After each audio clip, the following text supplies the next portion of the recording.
안녕하세요. 학원 강사 성공TV의 김홍석 코치입니다. 오늘의 주제는 바로 학부모님이 우리 아이 성적이 왜 안 오르나요?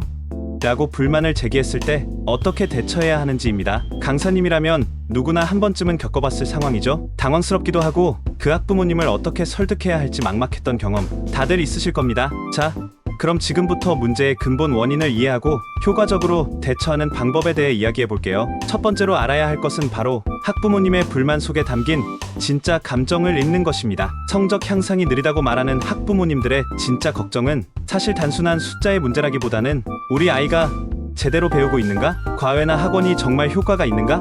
라는 불안감이에요. 이럴 때 강사의 역할은 단순히 결과를 변명하거나 학교 시험 난이도를 설명하는 것이 아니라 그 불안감을 잠재워주는 것입니다. 따라서 학부모님이 더 이상 걱정하지 않도록 현재 학습 상태에 대한 구체적인 설명과 앞으로의 명확한 계획을 제시해야 합니다. 예를 들어 지금은 기초를 다지는 시간입니다. 아이가 이전에 부족했던 부분을 먼저 채우고 있고 그 과정에서 머릿속 학습 체계가 제대로 정리되고 있습니다. 이 부분이 안정되면 성적 상승 속도가 확실히 빨라질 겁니다. 3개월 후에는 평균 점수가 몇 점 이상 이루어질 수 있도록 구체적인 목표를 가지고 있습니다. 이렇게 구체적인 근거를 설명하면 학부모님의 불안감이 훨씬 줄어들게 됩니다. 중요한 건 학부모님이 신뢰할 수 있도록 근거 있는 계획을 강조하는 것이에요. 두 번째로 중요한 점, 소통의 빈도와 방식도 큰 영향을 미친다는 겁니다. 학부모님이 불만을 제기하셨다는 건 소통의 기회 자체가 부족했을 가능성도 크다는 뜻이에요. 그래서 저는 강사님들에게 반드시 학부모 상담 시트를 만들어 시스템적으로 접근할 것을 추천합니다.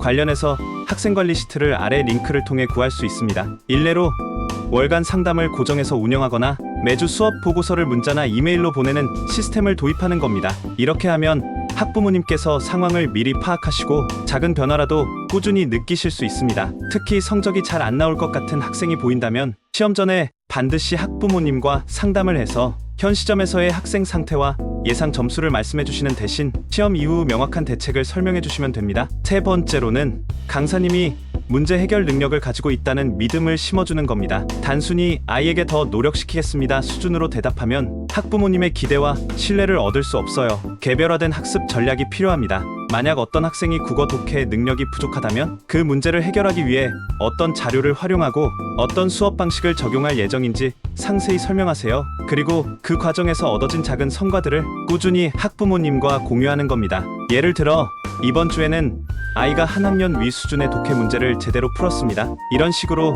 구체적으로 아이의 진행 상황을 설명하고 작은 성과라도 꾸준히 전달하면 학부모님은 강사님이 정말 책임감을 가지고 아이를 지도하고 있다는 믿음을 갖게 됩니다. 중요한 것은 단순히 큰 결과를 보여주는 것이 아니라 그 결과에 이르는 과정과 노력, 그리고 중간중간의 발전을 투명하게 공유하는 자세입니다. 이렇게 하면 학부모님들의 신뢰가 쌓이고 성적 향상 속도에 대한 불만도 자연스럽게 줄어들게 될 것입니다. 항상 아이와 학부모님의 입장을 이해하며 체계적이고 논리적으로 대처하는 강사가 되길 응원합니다.